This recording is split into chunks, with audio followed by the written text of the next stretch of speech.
Hello guys, today I'm in a bad mood. I'm just not up to it today, but I have to. Today's review, The Underwater Menace. This is going to be a video of absolute pain. Hope you're ready. Let's do this.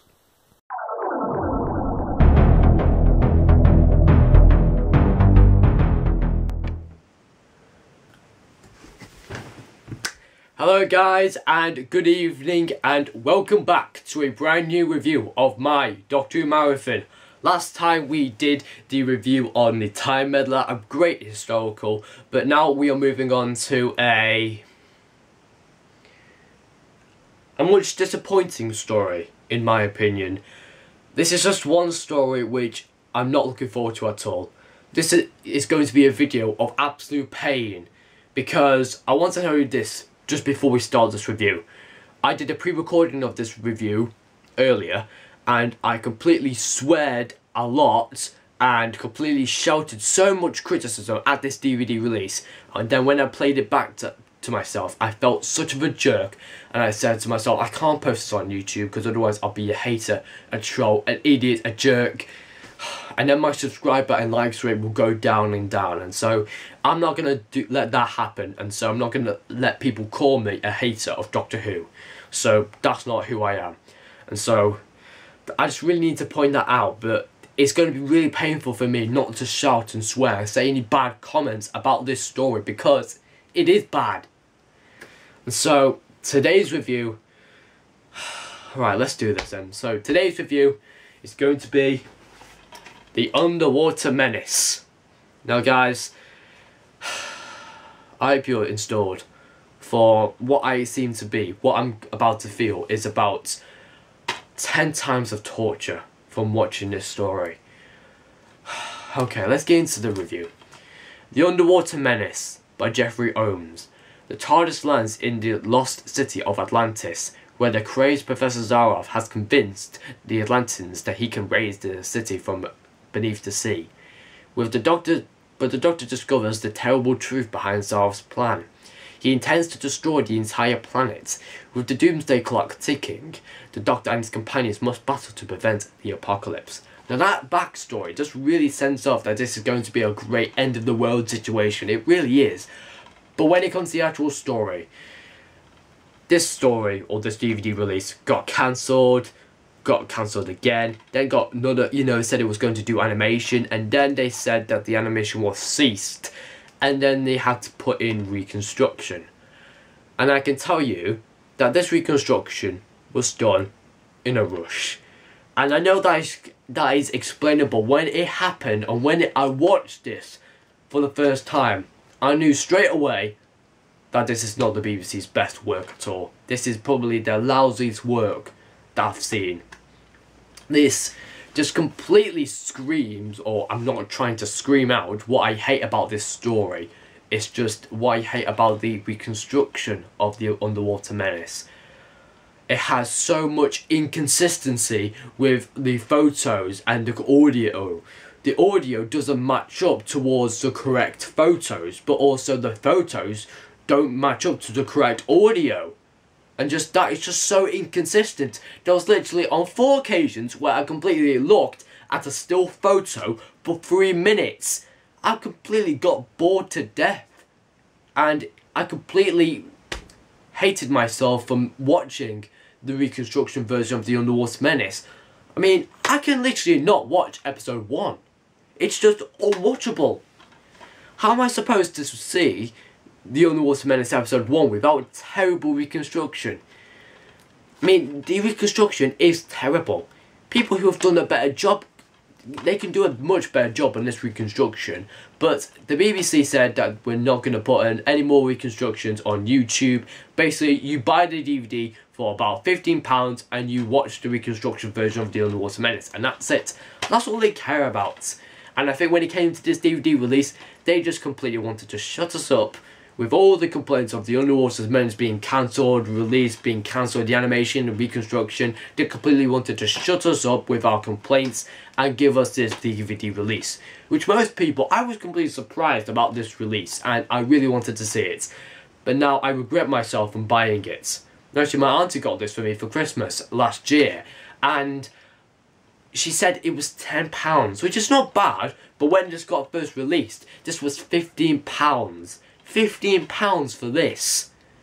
And when they bought it, they completely felt ripped off because of this. The reconstruction is not good at all. It's not good at all. Even what makes it so worse is that the intro at the beginning of the Doctor Who logo of the Doctor Who title sequence doesn't even include in the Underwater Menace reconstruction. Basically, it's a still photo of the Doctor Who logo playing the Doctor Who theme tune. That's not a good sign. What makes it, and you may think that the intro was bad, wait until you get the outro. The outro is even worse. It just has a still photo of one of these, just on a still photo playing the Doctor Who theme tune of the credits, not actually showing the actual credits of the Doctor Who outro. Just what's the point? Could have basically paste the character list of all of that onto the reconstruction version of the credits. They could have done that instead of putting a still photo and expect us just, oh yeah, this is going into a cliffhanger moment. It's not getting us excited at all. And just the intro just doesn't do anything to me. It's just basically doesn't excite me into Doctor Who. Just basically whenever I see that still photo of the Doctor Who logo, I realise straight away that I'm in a 25 minutes of absolute pain. And just watching the story, just watching the episodes, I cannot watch it. I'm not a big fan of reconstruction, and I completely hate when it comes to watching reconstruction. I'm not trying to say that the BBC did a terrible job, it's just they couldn't be bothered to put some effort into this reconstruction. Because I believe that if they kept that animation, and if they continued with that for a longer period of time, then we would have a much better story than what we have here. This is just what the BBC calls a DVD release. Basically, this is not how we call reconstruction. People just hate it because of the inconsistency of reconstruction. People can't watch reconstruction because they want to see it visually. And this doesn't really do anything for the story. The story overall, episode 1 just basically builds up to the suspense of Zara being introduced into a friendly figure, helping out the Doctor escape from the torture and sacrifice of the Atlantis temple and stuff. So basically that was just episode 1. And so I cannot watch episode 1. It's just appalling. I had to use some words that I would have to personally use. I don't think that the whole story is bad. I just have to say that the reconstruction is just bad. That's all I have to say. But however, at least we have 2 episodes which I personally would love to enjoy. And these episodes, episode 2 and 3, these episodes, they are brilliant and much more enjoyable to watch because you can actually watch them. And really, episode 2 I was very excited about because I never saw episode 2 in my life. I've seen episode 3, but not episode 2. This was a new experience for me. I just wanted to see what was like, what did I like about episode 2? Was it really good? I think I liked to see where the Doctor was kind of admiring, oh, what does Professor Zaroff do in his lab? It's kind of all of his equipment and stuff and all his scientific research.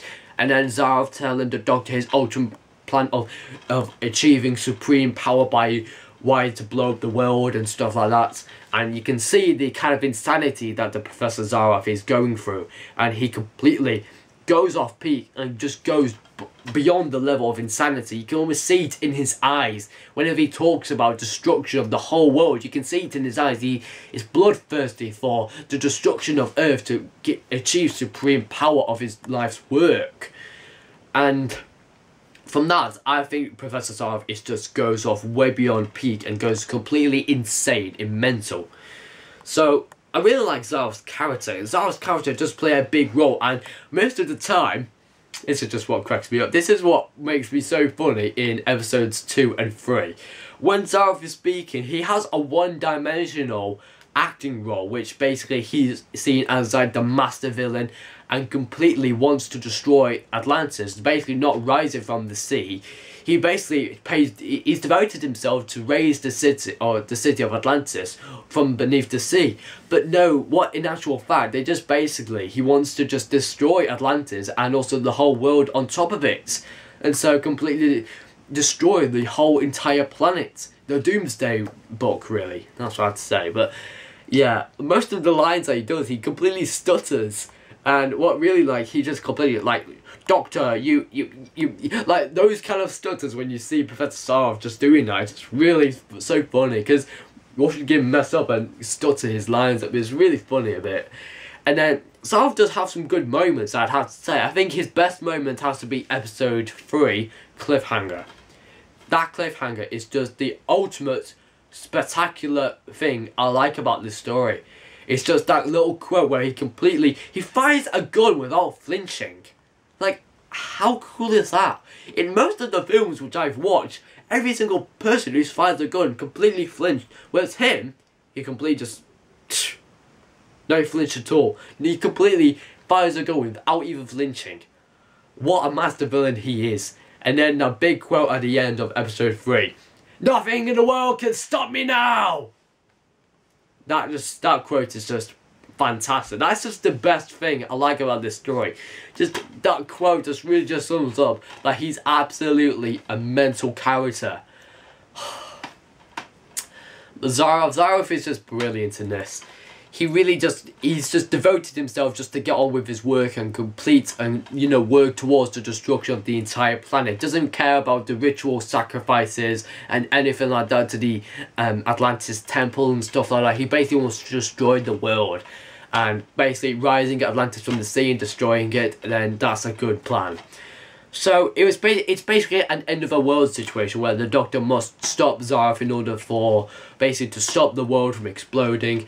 But episode 4, when the whole project of, you know, trying to stop Zaroff from his evil devilish plan really doesn't intrigue me as much, because episode 4 has reconstruction. And when I watch the reconstruction, I have no idea who dies and what happens in the story. I have no idea what is getting myself into. Some photos just tell me what's actually going to happen. The audio tells me what is actually going to happen to Zaroff's plan and what's he talking about and stuff like that. But when it comes to visual content, I don't know what's going on. I need visual content in order for me to enjoy it. Whereas with the reconstruction, I just can't. I just cannot. Anyway, let's move on from the complete terrible reconstruction mess. But let's move on to some enjoyable bits I like about this story, because I do believe that this story is really, really clumsy and really comedic as well. I really find there's some funny scenes in this, and just the whole Patrick Troughton is just at his best. He completely plays the fool, the clown, the cosmic hobo in this story. He really finds his own way of becoming a very childish but very, you know, clumsy character in this story. And we all know that many in the previous stories that he's done, Patrick Troughton, he does really become the fool because he's still trying to get used to his regeneration. I would have to disagree that in his first episode of, well, The Power of the Dogs, he's very serious. He's very much not more of a clown. When he gets used to, when a Dalek gets into the room, he can really see the serious side of him. The Highlanders, they was more of a run-around, fun, you know, run-around story. Patrick Troughton's very of a comedic character in that, and this also explains how he's so clumsy and so theatrical and so dramatic with his cosmic and funny character. I think that's just really, really good.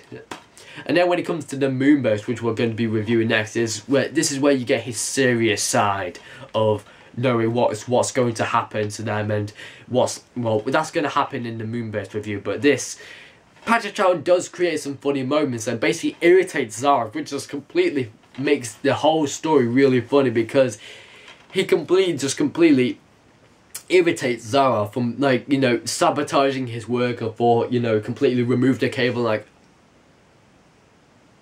Did I do this? Yeah, it completely just completely made me laugh out loud. Oh wow, even talking about it right now, I'm laughing right now. And so there are some good points I like about this story. I'm not saying that this is a terrible story. I just think that the reconstruction is just terrible. But the whole story in episodes 2 and 3, they're really good. I like the part where Patrick was explaining to one of the Atlantis people about the destruction of Zarov's plan. Basically, it was like demonstrating a big, Aztec pot filling with water, but the steam can't get out, and therefore it just explodes. And that's just basically a demonstration of how the Doctor can prove to the people that Zaroff has gone completely mental and wants to destroy Atlantis, but as well as the world itself. And I have to say that most of the characters, they all really outdate themselves, because they just have their kind of out of character moments where one character completely despises Zaroff, but then in the next few lines or so he completely changes his mind about Zaroff and it completely helps him. For what reason why, it's just, I think that most of the characters in this, they completely, get pranked by Zaroff and just completely, they just get, pranked and killed by Zaroff because of his tremendous acting of making himself as, a defenseless person who really wants help, but instead he completely tricks people into helping him and letting him escape and killing people. And so you definitely don't trust Zaroff, because Zaroff is absolutely mental in this story. I like Jamie and Ben in this story because they really had a big bromance relationship in this kind of story. In the Highlanders, when they first met each other, they completely had competition. They always wanted a big fight, and so that really took on toll what happens here. They completely work together as a team, which I quite like that in episode 2, and it's just really, really good. I think I just have to say that Polly was absolutely useless in this story. For many reasons why I love her, but she didn't really have a part to play in this story. She was completely useless. She played more of the damsel distressed kind of character more often, and really didn't have a big part to play in the entire story. But I had to say, most of the supporting characters were a bit weak.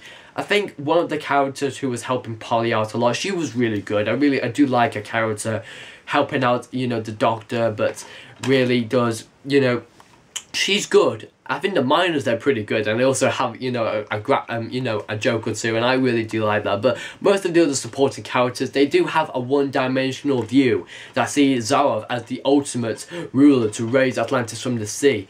But no, they completely go off peak and completely turn against Zaroff as a complete bleeding madman.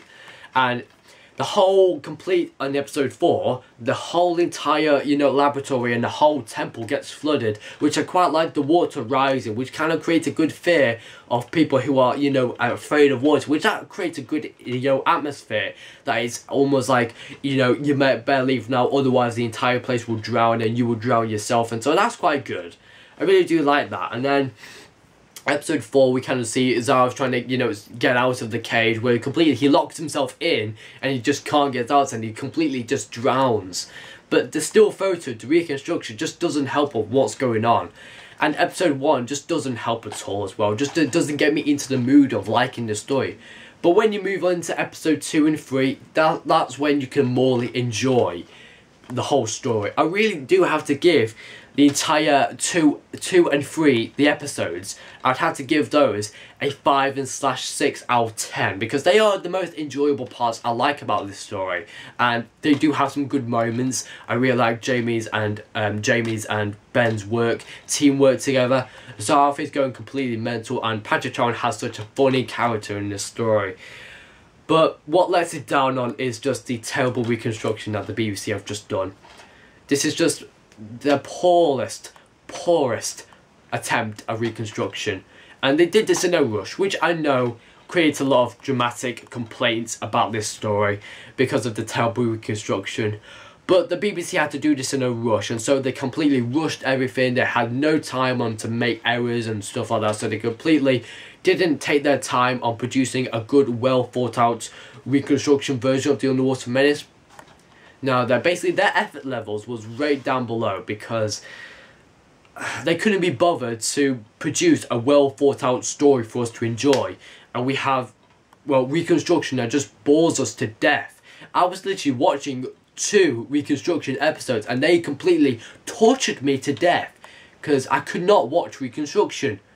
And so, with that said, guys, I think that really concludes to the Underwater Menace, and I think loads of people would say right now, don't buy the DVD because it's a waste of money. The money may be reduced by now, probably be about £5 almost, so you can kind of get it, but I just wouldn't advise it. I mean, if you want to get it, that's fine, but this story with the reconstruction, just not good enough.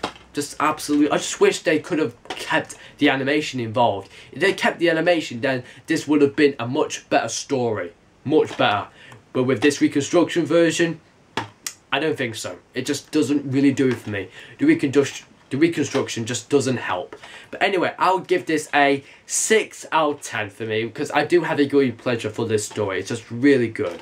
Anyway, guys, thanks for watching for this review. I'm glad I didn't swear or said any negative and criticism about this story, well, except for the reconstruction. But anyway, I think that really concludes this review. And so, guys, I hope you have enjoyed this review. Please give a like, comment, and also subscribe to my channel if you are new. And then next time we're going to be reviewing the Moonbase, which my Pagetron DVD collection will now contain some brilliant stories, and so I'm glad to get this one out of the way with. And so, guys, thanks for watching for this review, and I will see you guys in the next review for the Moonbase. See you soon.